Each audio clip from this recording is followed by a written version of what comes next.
Aujourd'hui, on vient parler des subtilités quand on se fait violence ou quand on accepte la violence. Et c'est quelque chose qui est hyper important, je pense, de mettre en lumière pour commencer à faire un cheminement de plus d'amour vers soi. C'est avec grande joie aujourd'hui que j'ai invité Alice, une cliente à moi qui a fait le momentum, que j'ai accompagnée dans son parcours comme entrepreneur holistique, qui vient échanger avec moi sur ce sujet, qui est en fait un sujet qu'elle connaît quand même assez très, très bien.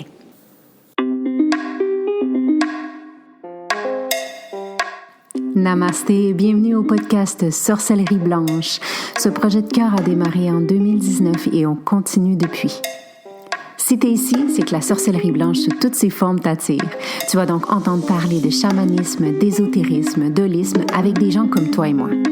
On s'inspire, on partage, on dédramatise et on se motive. Je suis Gaïa Charline, âme nomade et créatrice, passionnée de la vie, de chai latte, de conversations profondes, de planches à neige, de bulldog français et d'entrepreneuriat spirituel.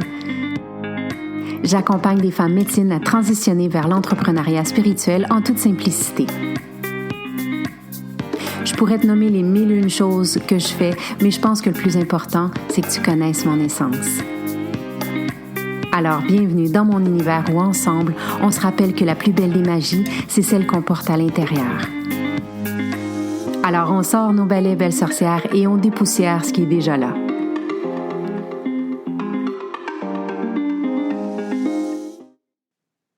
Je suis vraiment contente aujourd'hui d'enregistrer ce podcast-là parce que c'est une personne que j'ai rencontrée sur la route il y a maintenant 3 ans. Et de fil en aiguille, Alice est entrée dans ma vie, elle est devenue cliente, elle a fait le momentum, on continue les coachings ensemble, puis j'ai tellement vu son évolution. Et je suis tellement comme contente, je dis toujours, moi je suis pas ta mère, mais je suis fière de toi, tu sais. Je suis tellement contente de voir les gens, puis je sais que mes clientes aussi peuvent voir l'évolution, même toi qui écoutes ce podcast, tu dois voir l'évolution de mes sujets, de mon énergie, de ma vibration depuis toutes ces années dans le podcast. Et aujourd'hui, j'avais envie de te présenter Alice parce que c'est une femme qui est hyper résiliente, qui a vécu beaucoup de violence, qui par la suite s'est fait elle-même violence. Et aujourd'hui, je découvre une femme qui s'est transformée grâce à elle-même, grâce à sa propre responsabilisation, puis sa prise en charge, puis sa décision à elle d'être constante face à sa propre transformation. Puis c'était pour moi tellement évident que je voulais te la présenter dans le podcast Sorcellerie Blanche parce que elle a tellement fait le travail sur elle qu'aujourd'hui, quand elle assiste des gens dans l'accompagnement pour ça, ben c'est la référence en tout cas que j'ai envie de te donner. Donc, je te la présente aujourd'hui. Salut Alice. Allô? Comment vas-tu? Hey, mon cœur bat la chamade. Je suis tellement excitée puis honorée d'être ici aujourd'hui. Je sais, moi aussi, je suis plus contente. Hey Gaïa, tu sais quoi, avant qu'on aille plus loin, j'ai vraiment envie de partager quelque chose qui est important pour moi. J'aimerais ça saluer, en fait, la découverte de ton podcast. Il y a 3 ans, j'étais dans une période dans ma vie très creuse. C'était très difficile et pour la première fois dans ma vie, j'ai décidé de mettre un genou à terre et d'accepter de demander de l'aide. J'ai prié Dieu. Je me suis remis à une force plus grande, puis j'ai demandé à l'univers, appelle-le comme tu veux, envoie-moi un guide, j'ai vraiment besoin. Et de fil en aiguille, j'ai trouvé ton podcast, j'ai dévoré tous tes podcasts de A à Z. Ça m'a vraiment aidé à m'ancrer de façon positive au travers de la période difficile que j'y vivais. Wow, ton message me touche vraiment beaucoup, vraiment, vraiment, vraiment beaucoup. Je te remercie de le nommer, en tout cas. J'étais, moi, une boulimique de formation, hein. Toutes sortes de certificats, toutes sortes de formations, une après l'autre. Je cumulais de l'information, puis, tu sais, ça datait pas d'hier que j'étais dans l'univers spirituel, là, depuis que je suis toute jeune, puis j'avais reconnecté plus profondément il y a de cela environ 12 ans, 13 ans. Et je te dirais que les 3 dernières années, pour moi, depuis que je t'ai rencontré, j'ai fait du cheminement plus que depuis les 12 dernières années. Et même, j'oserais dire, depuis les 33, 32 premières années de ma vie. Donc, wow, merci pour ça. Puis au travers de ton podcast, j'ai aussi découvert mon guide spirituel Yvon, que je rencontre à presque toutes les semaines depuis que j'ai écouté le podcast. D'ailleurs, je pense que tu le rencontres 2 ou 3 fois sur ton podcast. Et pour moi, maintenant, Yvon, c'est comme un père. Il m'a vraiment aidé à m'élever moi-même, à me reparenter moi-même. Et je suis vraiment reconnaissante de ton podcast, de t'avoir rencontré, que la vie m'ait mis sur ton chemin. Donc, j'avais envie de le mentionner parce que moi, il y a 3 ans, quand j'ai écouté ce podcast-là, et peut-être que toi, aujourd'hui, c'est le premier podcast avec Gaïa que t'écoutes. J'avais souhaité un jour d'être sur ce podcast et 3 ans plus tard, ben, me voici, me voilà. Te voici, te voilà, en effet. Wow, c'est super gentil de partager ça. Puis, je trouve que c'est un beau message de foi pour les gens qui peuvent nous écouter. Parfois, on pense qu'on n'avance pas, on ne voit pas le chemin parcouru, puis on ne prend pas le temps d'aller voir ça. Donc, c'est comme à travers de ton histoire que tu partages, ça permet d'aller voir le chemin parcouru, puis de voir les avancées qu'on fait. Donc, merci pour ça. Écoute, Alice, avant qu'on entre dans le vif du sujet, parce qu'aujourd'hui, c'est un sujet qui est quand même assez délicat, quand on a Oui. vécu la violence, que par la suite, on s'est fait soi-même violence, j'aimerais que tu nous dises 2 choses qui t'animent, toi, dans la vie. Deux choses, juste deux, c'est pas beaucoup. Je sais, mais là, tu Donc, sais. 2 choses qui m'animent. Ben, je suis une passionnée de tout ce qui est le sport, de bouger. J'aime ça, essayer des nouveaux sports. Ça, c'est vraiment quelque chose qui m'anime, hein, dans le mouvement. Je dirais que le mouvement m'anime beaucoup. Ouais, OK. Puis, une des deuxièmes choses qui m'anime, ben, c'est voyager. Je reviens de voyage, justement, la semaine dernière de Colombie, puis mon âme adore voyager. Ça m'anime beaucoup. Ben, je sais, toi, tu as travaillé en plus dans l'industrie du voyage, pas vrai? Oui, j'ai travaillé dans l'industrie du voyage et je m'occupais d'organiser des groupes qui partaient ensemble pendant plusieurs années. Donc, je suis une voyageuse dans l'âme depuis toute jeune. Ah, c'est clair. C'est juste qu'aujourd'hui, le voyage, quand tu accompagnes tes groupes, t'es fait voyager plus vers l'intérieur, pas vrai? Exactement, oui, au cours des retraites. Puis sinon, ben, en coaching 1 à 1, ben, c'est vraiment un voyage intérieur. Donc, je continue à faire voyager les gens, mais de façon différente. Ouais, ouais. Puis t'es prof de yoga aussi, si je me trompe pas. Ça fait 10 ans que j'ai fait ma formation en Thaïlande comme prof de yoga. Puis depuis, j'anime des groupes, je facilite des groupes. J'aime mieux ça que dire prof. Prof, ça, Ouais, ça fait, je vais vous montrer comment. Donc, j'aime beaucoup OK. partager ma pratique. Ah, j'aime ça. J'aime ça, ta vision. Oui, tout à fait. Puis là, tu es quand même maman de 3 filles. Oui, 3 belles fleurs, Jasmine, Flora et Dahlia. C'est comment tu dis là, d'être une mère à temps plein parce que tes filles sont encore en bas âge, puis d'avoir ton activité. Ben, en fait, ça va paraître spécial qu'est-ce que je dis parce qu'avant, je m'aurais jugé de dire ça, mais je vais le dire vraiment en toute transparence. Ben, moi, je suis maman monoparentale, mais j'ai la garde 50-50. Donc, ça me permet de naviguer au travers. Au début, j'ai trouvé ça difficile, c'est sûr, parce que personne ne fait ses enfants pour les avoir 50% du temps. Ouais. Avec les années, ben, je me rends compte que c'est un peu le meilleur des 2 mondes, dans le sens que, tu sais, j'ai une semaine que je me consacre à elle, que je suis vraiment 100% dans mon rôle de mère, et l'autre semaine que je peux prendre du temps pour moi. Tout Donc, à fait. Tout à que je fait. vais vraiment pallier entre ces 2 pôles-là, ces multiples chapeaux que je porte. Et au lieu de voir ça comme une désolation, si tu veux, je vois ça comme une opportunité là, durant la semaine que j'ai pas mes enfants, de vraiment focuser sur ma business, de focuser sur ma santé, puis de tout ce qui est sain pour moi maintenant. Tout Ouais. à fait. Puis tu sais, moi, j'ai été un enfant aussi de parents divorcés, puis euh, que t'aies tes enfants à 50%, j'imagine que c'est difficile pour toi, mais pour les enfants, c'est tellement sain. Donc, tu sais, moi, je voyais mon père 1 fois par mois de temps en temps, puis il habitait à 5 minutes de chez moi. Donc, je trouve ça beau, même si ça peut être difficile pour les parents, mais je trouve ça beau que les enfants aient cet accès à grandir auprès des 2 parents comme ça. Puis l'autre chose que je voulais rajouter, c'est que, tu sais, des fois, on se dit, ah, la séparation, le divorce, ben, ça montre aux enfants quelque chose de beau parce que les enfants ne grandissent pas dans la violence, là, tu sais. Fait que des fois, c'est mieux de se séparer puis de voir 2 parents qui sont bien que 2 parents qui sont ensemble mais qui sont vraiment pas bien, là. Ouais, ça me touche qu'est-ce que tu dis parce que c'est vraiment, ça résume bien ce qui Hmm. s'est passé. Puis maintenant, tu sais, mes enfants, je leur dis, ben, j'ai quitté parce que j'étais pas heureuse. Puis c'est important Mhm. d'être maman heureuse maintenant. Puis mes Oui, enfants le voient. Puis en même temps, je trouve que c'est un beau cadeau parce que pour elles, ça leur enseigne que s'ils sont pas bien, ils peuvent quitter dans leur vie, qu'ils n'ont pas à oui, rester dans oui, des choses qui leur conviennent pas, des relations qui leur conviennent pas. Puis l'autre point aussi, c'est que ça leur apporte vraiment deux mondes complètement différents. oui, exactement. Exactement. Deux routines, deux manières de voir la vie. Hmm. Exact, oui. Hmm. Ben, je suis contente qu'on parle de ça parce qu'on parle de justement rester des fois quand c'est violent puis que c'est pas bien. Puis c'est le thème d'aujourd'hui. Tu sais, quand on grandit dans une certaine violence, des fois, on n'a pas le choix. On reste là. Je pense que ça a été un peu ton histoire. Est-ce que tu veux raconter un peu d'où tu viens, toi, pour parler de ce sujet-là aujourd'hui? OK, ouais. Ben, on dirait que de raconter mon histoire, je me l'ai tellement racontée souvent dans des scénarios dramatiques. Hmm. Puis, on dirait que j'ai plus le goût d'être là-dedans maintenant. Fait que là, de me recoller, à chaque fois que j'en reparle, c'est vraiment tout mon corps qui réagit, Gaïa. C'est les émotions, comme si je revivais exactement ce que j'ai vécu une grande partie de ma vie.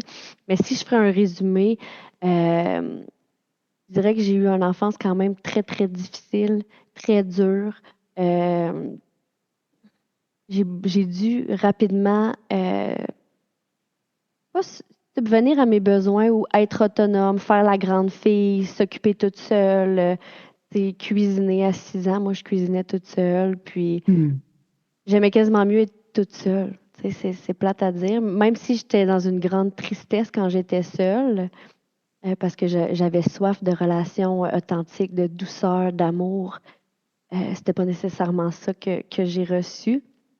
Puis, tu sais, je veux pas blâmer mes parents. Ils ont fait du mieux qu'ils pouvaient avec les ressources qu'ils avaient en ce moment, dans l'instant présent. Puis même, tu sais, la violence, oui, dans le noyau familial, mais il y avait aussi, tu sais, la violence que je vivais à l'école. Il y avait aussi, j'étais très sensible à la violence. Puis, je pense que qu'est-ce qui me faisait le plus réagir quand j'étais enfant, parce que moi-même, j'étais hyper violente. Puis quand Hmm. quelqu'un me le faisait miroir, tu sais, que j'étais violente, que j'étais agressive, que j'étais sauvage, ça venait vraiment me chercher dans les tripes, là, comme on dit. Là, ça venait me confronter, j'aimais pas ça, entendre ça, puis je me battais contre le fait de me faire dire ça, tu sais, de me faire dire que j'étais violente. Fait que rapidement dans ma vie, en réponse à la violence, je me suis fait énormément souffrir par la consommation, j'ai consommé de la pornographie à l'âge de 6 ans, je te dirais que j'avais tout vu, qu'est-ce qu'il n'y avait pas. Donc, j'ai vécu dans un monde de distorsion. Beaucoup, beaucoup, hein. Tout était viré à l'envers pour moi. Hmm. Puis, j'étais quelqu'un qui avait tendance à ou dramatiser ou banaliser. Tu sais, c'était dans les deux extrêmes. Euh, OK. D'ailleurs, je me suis longtemps décrit comme une fille intense, extrême. Puis je pense que c'était en réponse à la violence que j'avais vécue. C'était comme une façon pour moi de garder un certain contrôle ou comment je pourrais dire ça? Ouais, cette partie-là, je la contrôlais, tu sais, mon intensité, puis j'en étais même fière. Euh, Ouais. C'était peut-être la seule chose que tu pouvais contrôler. oui, oui, avec un pas de recul, quand j'y repense aujourd'hui, je pense que c'était le seul pouvoir que j'avais réellement. Mais dans cette extrémité-là, je me suis fait souffrir. Tu sais, on en a déjà parlé. Je voguais dans autant des comportements alimentaires, tu sais, la boulimie, l'anorexie. Des fois, je pouvais me priver de manger, puis après ça, je m'empiffrais du binge eating. Je pouvais manger, manger, manger. Fait que c'était beaucoup tout ce que je pouvais contrôler, Ouais. euh, tout ce que je rentrais dans mon corps quand que je décidais de le faire sortir. Fait que je me suis fait souffrir dans ces extrêmes-là beaucoup, beaucoup. Ouais. Ouais, je trouve ça intéressant que tu parles de ça parce que, tu sais, on parle de violence aujourd'hui, puis comment par la suite on se fait violence. Puis quand on parle de violence, tout de suite le ressenti qui peut venir, c'est la violence qui est physique. Puis ce que j'aime, c'est que, bon, tu as aussi vécu de la violence physique, mais la violence que tu décris aujourd'hui, c'est vraiment une violence à un autre niveau, tu sais. Mm. Puis on s'en rend pas compte. euh, Puis on a tendance à pas le voir comme étant une violence, mais un enfant de 6 ans, comme tu disais, qui est livré à elle-même et qui a accès à de la pornographie, c'est très, très violent, là. Je veux dire, il y a des choses qu'on banalisait peut-être à l'époque, mais qu'aujourd'hui, on se rend compte à quel point, waouh, il faut remettre les pendules à l'heure, là, tu sais. Comment tu décrirais, toi, la violence? La violence, pour moi, c'est vraiment tout ce qui est attrait au viol. Donc, tout ce qui est quand quelqu'un dit non, puis tu essaies de le convaincre que c'est oui, pour moi, c'est de la violence. Hmm. Euh, Puis, tu sais, aujourd'hui, on en parle de plus en plus. C'est le contrôle aussi, pour moi, c'est de la violence quand on essaie de contrôler l'autre, quand on essaie de dire à l'autre comment penser, quand on essaie de convaincre. Il y a beaucoup un rapport de force autoritaire pour moi. Aussitôt qu'on est là-dedans, pour moi, c'est de la violence. Hmm. Puis, tu sais, aujourd'hui, c'est de plus en plus populaire. Là, je fais des astérix, mais tu sais, la violence au niveau des réseaux sociaux, tu sais, de contrôler peut-être l'autre à qui il va parler. Fait que pour moi, la violence, tu sais, il y a le rapport avec l'autre. Puis moi, la violence que je me suis fait, c'était vraiment en réponse à une violence extérieure. Après ça, moi, je rentrais dans un cycle de violence intérieure. Mais pour moi, la violence, c'est tout ce qui viole soi ou l'autre. Je sais Hmm. pas si c'est clair de la façon dont je le décris, là. Ouais, ouais. Et c'est pour ça que c'est important de développer le discernement, je pense, aujourd'hui. Euh, une des grandes qualités par rapport à ça, c'est-à-dire que l'autre va me dire des choses, va me dire ce que je dois faire, ce que je dois changer, comment je devrais penser, tout ça. Puis le discernement, ben c'est ça, c'est hey, wow, attends un petit peu, on va mettre pause. Comment je me sens dans mon corps? Comment je réagis à ça? Est-ce que ça va avec mes valeurs? Le discernement, puis le fait de savoir qui on est, va être justement la clé, je pense, à ça, ce qu'on doit contrer contre la violence, ouais. Ouais, je prends le temps de laisser descendre, parce qu'on dirait qu'il y a plein de choses qui montent à l'intérieur de moi en ce moment. Puis, tu sais, j'ai le goût de parler aussi, parce que je sais qu'il y a beaucoup de monde qui vivent ça, puis qui normalisent ou banalisent, tu sais, les localisations sur les cellulaires par son conjoint ou sa conjointe, de prendre Mhm. des comptes, de devoir dire où on est, avec qui, comment, pendant combien de temps. Et j'ai des Puis, frissons. Ça n'a pas de bon sens. Même ça n'a avec pas, les enfants. ça a pas de bon sens, sauf que tu sais, exemple avec Snapchat ou des trucs comme ça, maintenant, c'est rendu comme normalisé. Puis là, la personne, si tu te mets en mode fantôme, par exemple, et là, va se dire, ben là, tu as quelque chose à me cacher, tu t'es pas montré sur la map. Fait que, tu sais, à un moment donné, ça peut aller super loin. Puis peut-être pour nous, là, c'est moins au goût du jour, là, ça n'existait pas dans notre temps, mais maintenant, il y a beaucoup de violence qui passe par là. Puis à quel point c'est devenu normal. Oui, oui. Ça n'a pas de bon sens. Ouais, puis j'ai envie de rebondir un peu sur la question que tu m'as posée tantôt, puis en lien, ça c'est un pattern que j'ai réalisé récemment, puis j'ai le goût de le partager parce que pour moi, la réponse à la violence, moi c'était beaucoup quand que l'autre me fait violence, j'ai une réaction intérieure. Donc je suis une humaine, puis j'ai une réaction intérieure parce que souvent les gens qui me faisaient de la violence, c'était des gens que j'aimais, que j'appréciais, puis je voulais correspondre, je voulais continuer à être aimée. Donc en réponse à ça, je m'auto-détruisais. Et récemment, il est arrivé une situation que j'ai ressentie, tu sais, ferme ta gueule. Je me suis Oui. fait dire ça beaucoup dans ma vie, tu sais. C'était pas le temps de dire ça. Alice, elle dit n'importe quoi. Elle invente des affaires. Finalement, tu sais, sois belle et tais-toi. Hmm. Et donc, en réaction à ça, j'ai ressenti, la personne ne m'a pas nécessairement dit ça, mais je l'ai ressenti comme si c'était ça dans mon corps. Et là, j'ai pu m'observer pour de vrai. Et j'ai pu faire les liens de ce que je me faisais quand j'étais jeune par rapport à l'alimentation. Quand quelqu'un ou quand je comprenais qu'il fallait que je ferme ma gueule et que je ne parle pas de ce que je vivais, tu sais, dans le temps, Ouais. je me privais de manger. Donc, en réaction à ferme ta gueule, je me privais de manger puis je pouvais me laisser, en parenthèse, mourir pendant plusieurs jours. Hmm. Donc, je mangeais presque pas, je buvais presque pas, puis j'allais dormir beaucoup, beaucoup, donc j'allais fuir. Ouais. Et là, je me Ouais. suis vue faire ça récemment. Hein. Cette journée-là, j'avais pas le goût de manger, j'avais pas faim, puis je me disais comment je vais faire un jeûne, tu sais, qui est supposé être OK. sain, mais dans le fond, ça partait d'une contraction qui était pas saine. Et là, je me suis dit, no way.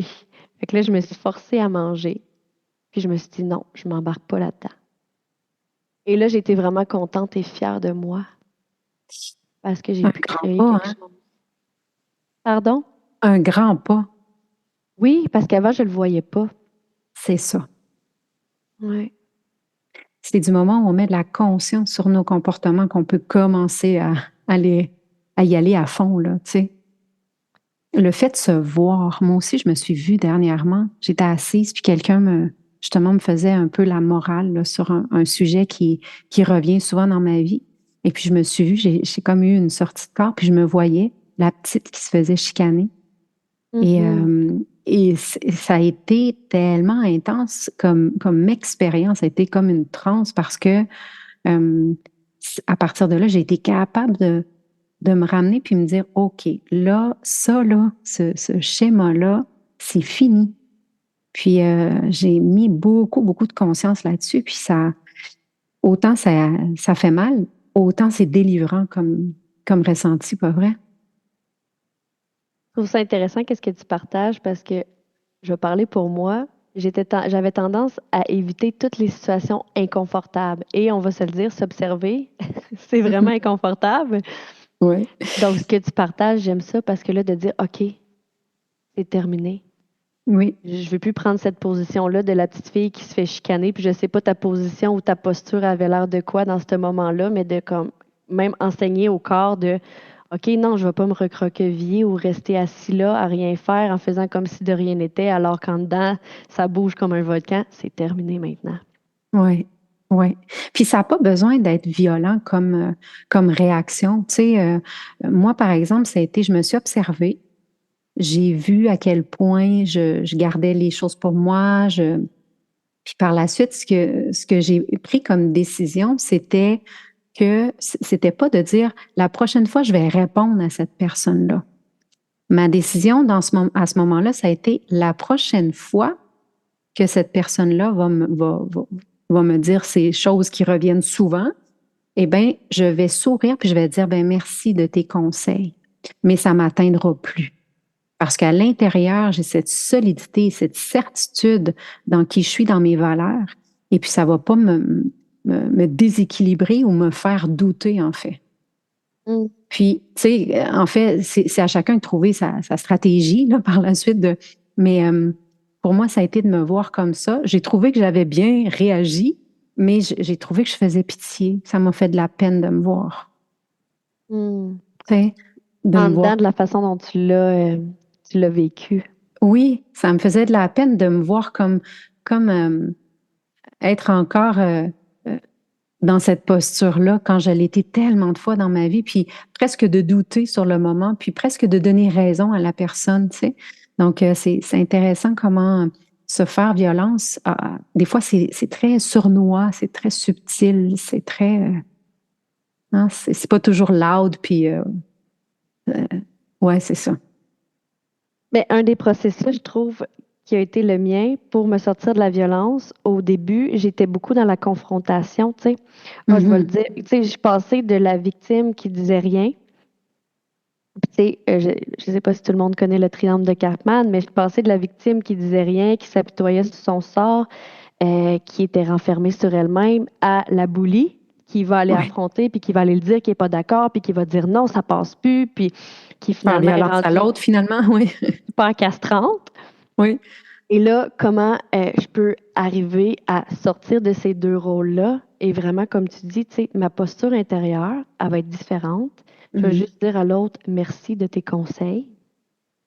Puis que si t'as pas besoin de confrontation, t'as pas besoin de dire à l'autre comment il te fait sentir, puis de revirer la situation de l'autre côté. Ouais. Donc ça, je trouve que c'est un processus qui est quand même important aussi au travers de ça. Ouais, ouais. Puis d'accepter, il y a beaucoup d'acceptation que l'autre a une perspective différente, puis l'autre a le droit à son opinion. Maintenant, est-ce qu'on est obligé d'écouter son opinion? On peut mettre fin rapidement à ça, je pense. Tu sais? Totalement d'accord, oui. En tout cas, ça a été mes décisions, hein, mes prises de conscience des dernières semaines. Pourquoi est-ce que tu penses, toi, qu'on se fait violence? Je pense qu'on se fait violence. En tout cas, ce que je ressens quand tu me poses la question, euh, c'est que c'est comme un chemin connu. Tu sais, une autoroute qui a été connue, qui a été prise souvent. qui est quand même confortable malgré qu'elle fait mal, puis que quand on prend le temps de le ressentir, est vraiment inconfortable, mais c'est un chemin qui est connu. Donc, pour moi, dans mes patterns, c'est des routes quasi automatiques. Fait que c'est le highway. Fait que je Ouais. pense que, et je ressens que pourquoi on se fait violence, parce que c'est ça que j'ai connu. Donc, vu que c'est Ouais. ça que j'ai connu, je me fais vivre ce que je connais au final. Ouais. Il n'y a pas d'autre option pour moi. Ouais. De là, l'importance de changer son identité. C'est drôle, j'en ai justement parlé hier. J'ai fait un live là-dessus dans mon groupe Facebook. Pourquoi c'est important de changer son identité, qui est un processus qui prend du temps, mais quand même qui est important parce que, comme tu dis, sinon on retombe dans nos schémas, nos comportements, puis nos manières de penser, juste parce qu'ils sont connus, pas parce qu'ils sont confortables, tu sais. Oui, ben, j'ai été là hier dans ton podcast, ben pas dans ton podcast, mais dans ton bouillon, Live. pendant une partie, oui, en live. Ouais. Puis ce qui est monté ce matin, je me rappelle plus exactement de la phrase exacte, mais c'est t'es tellement attaché à qui tu crois être que tu t'empêches d'être qui tu es vraiment. Oui, oui. Et ça a C'est monté fort ce l'identité, là. matin. Oui, oui. Oui. Parce Et que pourtant, combien on peut tellement être qui on veut, tu sais. Puis on est source de transformation. On ne peut pas rester la même personne toute notre vie. ouais. C'est drôle, hein, parce que moi, sur ce point-là, on dirait qu'il y a une partie que je suis pas tant d'accord. Oui, dis-le, envoie, Oui, shoot. j'ai le goût d'habitude, je m'autoriserais pas à faire ça, mais là, je vais le faire parce que, Ben, tu sais, j'espère. pour moi, c'est juste de redevenir qui j'étais avant d'avoir peur. Oui, Tu oui. sais, il y a je vois beaucoup ça passer sur les réseaux, tu sais, les grandes phrases de deviens qui tu veux, puis là, finalement, quasiment, tu te colles à quelqu'un, puis tu sais, c'est encore de se faire violence, tu sais, d'idéaliser quelqu'un, de le mettre sur le piédestal, puis de vouloir De vouloir être prendre. comme elle, oui. Oui, c'est ça. Puis là, ce qui m'apporte, puis la partie que je suis moins d'accord, c'est pas de devenir qui on veut pour moi, tu sais, dans mon monde à moi, mais c'est juste de redevenir qui j'étais avant d'avoir peur, avant qu'on me dise que, mais toi, Alice, t'es comme ça, comme ça, comme ça. Voilà. Puis que j'achète ces étiquettes-là, puis que je les porte dans mon sac à dos, puis qui sont donc bien lourdes et qui sont donc bien inconfortables et qu'au final, c'est pas moi du tout. Oui, exactement. Ben, c'est un peu comme ça que je l'ai présenté aussi hier dans le live tu sais, on développe une identité de par rapport à l'environnement dans lequel on va grandir et par la suite dans lequel on va continuer d'agir parce que c'est un monde connu. Tu sais, si j'ai grandi dans la violence, ben, pour moi, ça va être normal qu'au travail, on me fasse violence, tu sais. Puis, c'était ça aussi de dire, on m'a mis plein d'étiquettes, on m'a mis plein de trucs qui m'ont fait croire que c'était ça mon identité. Puis, dans le fond, quand je dis de changer d'identité, c'est de dire non, non, attends un peu, je vais apprendre à me connaître moi vraiment, puis je vais tout enlever ça, toutes ces étiquettes-là, découper ça, puis enlever les masques, enlever toutes ces choses-là. Puis, en fait, je pense qu'on pense pareil, c'est de revenir à cette personne-là que je suis à la base, là, tu sais, loin de ce qu'on me dit que je devais être. C'est là qu'on voit que des fois, juste un mot, comme moi, il y a un mot que j'accroche, puis pour moi, qui veut dire tout un autre sens, mais dans ton lexique à toi, qui veut dire autre chose. C'est là Dis-moi. qu'on voit des fois que la communication, je trouve ça intéressant, qu'est-ce qu'on parle en ce moment. Puis, tu sais, si on fait un lien avec la violence, combien de chicanes, de couples ou d'amis peuvent partir juste sur un désaccord comme ça, qui au C'est final, clair. toi puis moi, on n'a même pas la même définition du deviens qui tu veux, mais qu'on veut dire la même chose quand on Oui. prend le temps de s'écouter. Ben oui, ben oui. Mais je pense que c'est le problème, puis ce qui crée beaucoup de violence en ce moment dans la société, c'est le manque de communication, tout simplement. C'est quoi tes besoins? Comment je peux y répondre? Est-ce que je les comprends? Est-ce que je pense que c'est que ça. Puis c'est pour ça que tu parlais tout à l'heure de Snapchat puis toutes ces applications-là que je déteste, moi, que j'évite et que j'aime pas que mes enfants utilisent. En fait, ils utilisent le moins possible. Mon enfant, parce que mon autre n'a pas l'âge, mais c'est ça, c'est toujours d'être caché derrière quelque chose. Puis l'application Snapchat, on voit même pas le visage. Il y a beaucoup de petits emojis, puis on évite d'avoir des vraies conversations. Il faut que tout soit rapide, court. Puis en même temps, ben, finalement, ça crée rien. Fait que ça crée beaucoup de frustration. Il y a beaucoup, beaucoup de discussions puis de chicanes d'ado qui se fait et beaucoup de violence à cause de ça, je sens. Ouais, ben là, tu peux voir que tous tes amis sont au même party, sauf toi, que tout le monde était invité. Fait Ah, que là, ça peut aller loin. Là. Je connais des jeunes enfants, pas les miens, mais qui les utilisent. Puis des fois, c'est ça. Ah, mais tout le monde est allé là. Fait que là, j'ai le fear of missing out, là, que je ben, manque les choses, que les gens m'ont exclu. ben oui, Fait que là, la violence peut rentrer en compte là-dedans. Puis en même temps, mais combien de gens se cachent derrière des faux profils pour dire leurs idées? exactement, exactement. Ouais. Dis-moi donc, toi qui accompagnes des gens là, justement dans des voyages intérieurs, puis des affaires quand même un peu assez gros, qu'est-ce que tu observes d'autres manières que les gens se font violence? Y a-tu des manières qui t'ont bouleversé ou Ben, que je tu... pense que je te coupe, vas-y, Non, excuse-moi. vas-y. Non, j'étais encore dans mon monde en haut, là. Ben, moi, ce qui me frappe le plus aux yeux, dans mon cœur, dans tout mon corps, c'est les gens qui restent à leur travail et qui sont tellement malheureuses.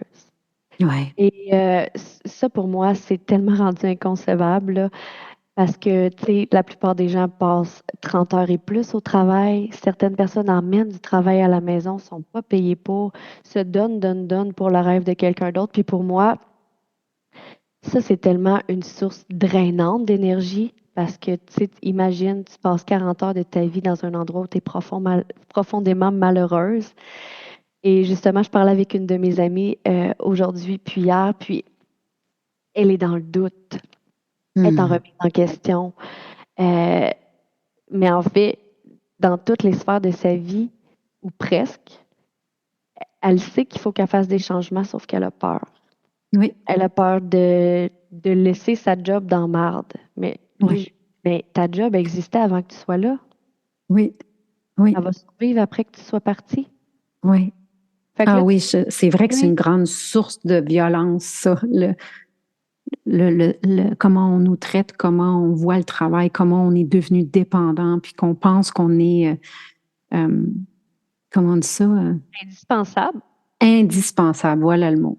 Oui, Ouais, je pense que si je m'en vais, l'entreprise va s'écrouler.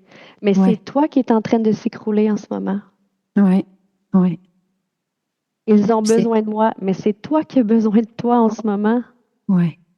Non, puis comme tu dis, tout le monde, on va toujours trouver une autre personne qui peut faire le travail. Mais ça, là, puis c'est pour ça, moi, que j'accompagne des femmes à développer leur travail passion depuis toutes ces années parce que je trouve aussi que c'est une grande forme de se faire violence que de rester dans un schéma qui ne nous plaît pas et où on passe autant de temps parce qu'on passe plus de temps à donner dans un travail qu'à notre propre famille et qu'à soi. C'est inconcevable pour moi, là. Ouais, ça mérite une pause pour prendre conscience de tout le poids que ça peut porter. Tu sais? Puis c'est souvent qu'on ne travaille même pas avec notre cadeau, c'est-à-dire le cadeau que je porte à l'intérieur, puis qui est unique à moi, puis que, tu sais, j'en parle souvent, là. Moi, j'ai du sang autochtone, puis la première chose qu'on enseigne toujours, c'est quoi ton cadeau? Tu sais? Puis à partir de savoir c'est quoi mon cadeau, qui je suis, ben c'est là que je peux trouver un travail qui va me remplir, qui va me faire sentir que je travaille pas finalement. Tu vas me Mais ça, faire sentir à ma place. ouais. Puis réaliser, tu sais, le sentiment de réalisation, c'est un des plus beaux sentiments au monde, je sens. C'est ce qui nous empuissance, puis c'est ce qui nous donne un sens à notre vie, tu sais. Je suis Ouais. d'accord avec ça. Ouais. Est-ce qu'il y a un autre aspect de se faire violence que tu as observé Un dans ta aspect, clientèle? il y en a beaucoup, mais un des aspects que j'entends souvent, que je vois souvent, c'est dans, de ne pas faire ce que tu sais que tu dois faire. Ou tu sais que ça fait des mois que tu dis, je veux me mettre au yoga, prendre soin de moi, manger sainement, mais Mhm. qu'à chaque jour, tu trouves une défaite ou une raison de ne pas le faire. Puis là, ça Mhm. mine la confiance en soi, parce que dans le Mhm. fond, tu dis des choses que tu veux faire qui sont très importantes pour toi parce que c'est en lien avec ton système de valeurs. Et là, au final, tu te sabotes, puis on dirait que plus longtemps ça dure, et plus longtemps là, de sortir de ce cycle de violence-là intérieure est difficile.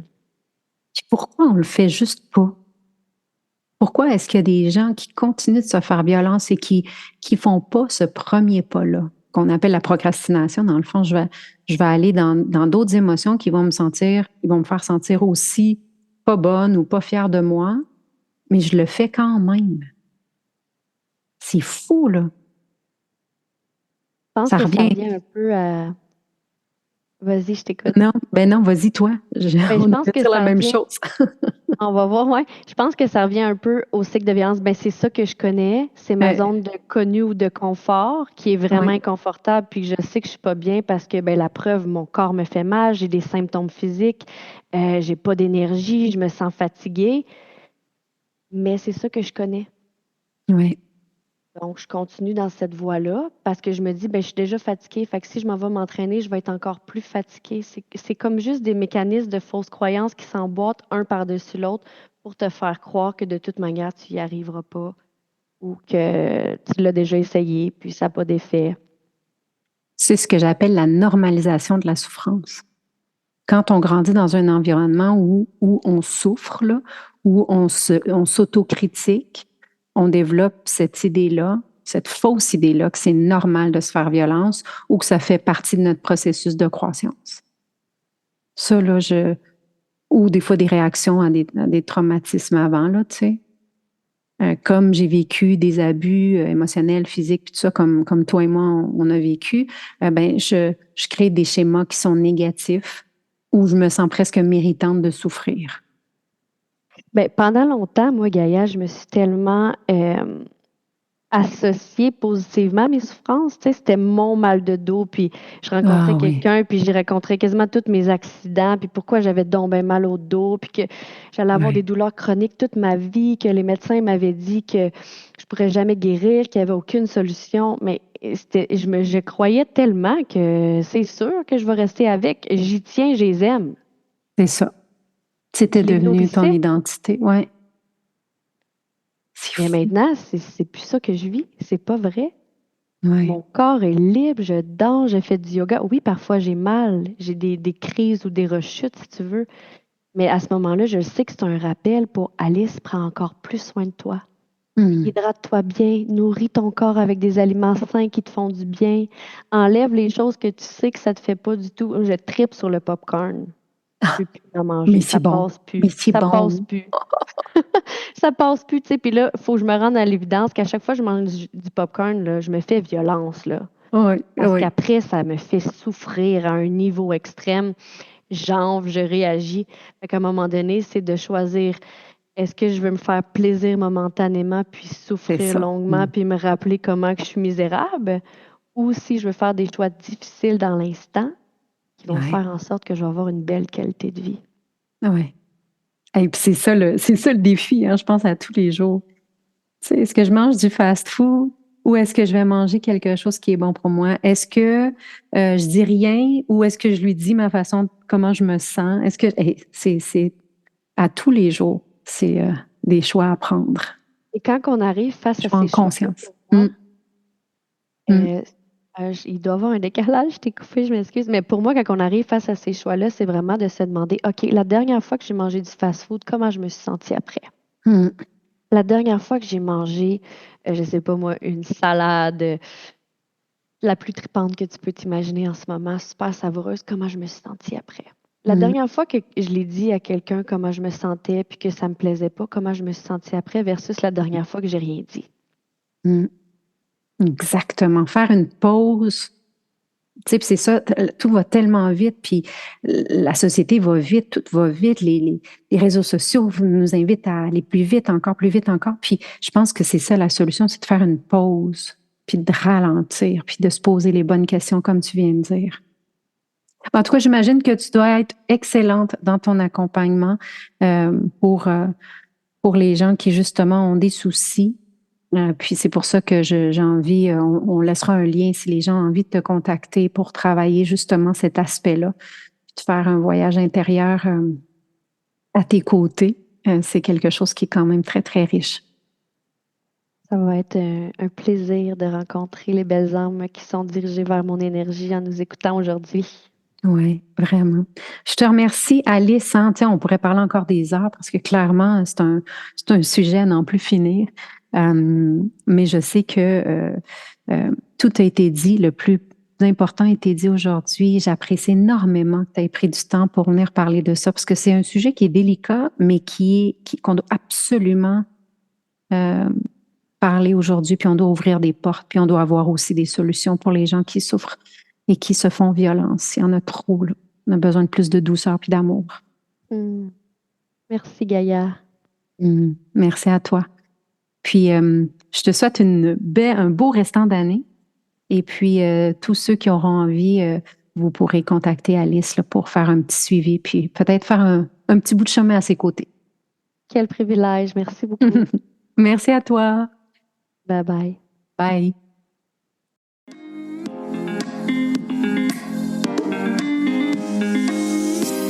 Si le sujet de la spiritualité t'inspire vraiment et que tu as un côté sorcière aussi, joins-toi à la tribu Gaïa sur les réseaux sociaux. Sur Facebook, la page Gaïa, @Gaïa Total, et le groupe fermé sur Facebook Entrepreneur en devenir, ou sur Instagram, je suis Gaïa Total. Visite mon site web www.gaiatotal.ca pour en savoir encore plus.